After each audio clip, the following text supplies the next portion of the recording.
حياكم الله شباب. طبعا هذا المكان راح يصير محمية لزوج بلابل، الطول مترين، الارتفاع مترين، بعرض 90، وهاي الترايش على عرض 3 سنتيم، وهذا المشبك. وهسه راح نشتغل ان شاء الله، نشوفكم بعد ما تكمل محمية. شباب هسه كملنا هذه الواجهة الأولى، واجهتين جاي ندق الأعمدة للواجهة الثانية نفس القياس، على مود يصير القفص يمتى ما نفتحه ويمتى ما نشده. واجهة كملت، بقى بس القواطع الأخشاب، واجيب المشبك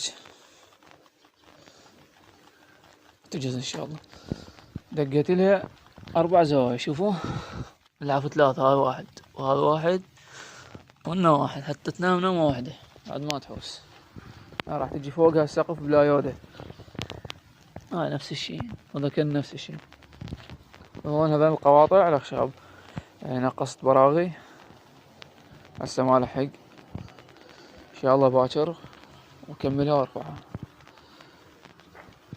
كملت الواجهة مثل ما تشوفون، دقيت ان هاي المشبك وهذا المشبك وهاي الباب. طبعا الباب راح يصير متر، تجي هنا مشبك. بقى هذا السقف راح تجي فوق بلا يودة، والجانب هذا راح ادق له هذا المشبك، راح ادق له هذا الجانب، وذاك الجانب راح ادق له هذا المشبك، واكمل ان شاء الله.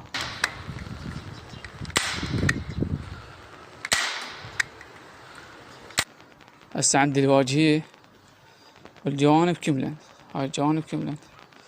ظل عندي شنو السقف والظهر جبت له هاي المعاكسة، راح اصير بالظهر، والسقف هاي البلايودة جبتها له، شوفوها.